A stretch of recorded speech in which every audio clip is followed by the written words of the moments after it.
নিজের আপন সন্তান কত বছর বয়স হলে বিছানা আলাদা করতে হবে?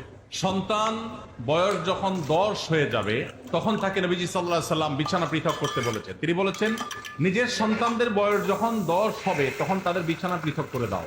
এক কম্বলে এক কাঁথার নিচে দুজন ঘুমাবে না, তখন আলাদা আলাদা হবে। নিজের আপন সন্তান কত বছর বয়স হলে বিছানা আলাদা করতে হবে? সন্তান বয়স যখন 10 হয়ে যাবে তখন তাকে নবীজি সাল্লাল্লাহু আলাইহি সাল্লাম বিছানা পৃথক করতে বলেছেন। তিনি বলেছেন, নিজের সন্তানদের বয়স যখন 10 হবে তখন তাদের বিছানা পৃথক করে দাও। এক কম্বলে এক কাঁথার নিচে দুজন ঘুমাবে না, তখন আলাদা আলাদা হবে।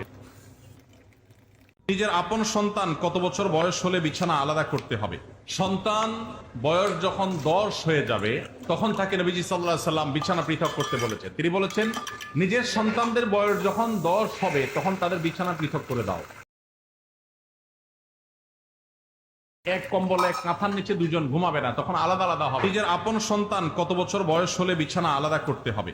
সন্তান বয়স যখন 10 হয়ে যাবে তখন তাকে নবীজি সাল্লাল্লাহু আলাইহি সাল্লাম বিছানা পৃথক করতে বলেছেন। তিনি বলেছেন, নিজের সন্তানদের বয়স যখন 10 হবে তখন তাদের বিছানা পৃথক করে দাও।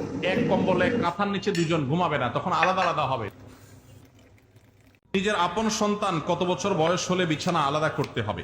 সন্তান বয়স যখন 10 হয়ে যাবে তখন তাকে নবীজি সাল্লাল্লাহু আলাইহি সাল্লাম বিছানা পৃথক করতে বলেছেন। তিনি বলেছেন, নিজের সন্তানদের বয়স যখন 10 হবে তখন তাদের বিছানা পৃথক করে দাও। এক কম্বলে এক কাঁথার নিচে দুজন ঘুমাবে না, তখন আলাদা আলাদা হবে। নিজের আপন সন্তান কত বছর বয়স হলে বিছানা আলাদা করতে হবে? সন্তান বয়স যখন 10 হয়ে যাবে তখন তাকে নবীজি সাল্লাল্লাহু আলাইহি সাল্লাম বিছানা পৃথক করতে বলেছেন। তিনি বলেছেন, নিজের সন্তানদের বয়স যখন 10 হবে তখন তাদের বিছানা পৃথক করে দাও। এক কম্বলে এক কাঁথার নিচে দুজন ঘুমাবে না, তখন আলাদা আলাদা হবে।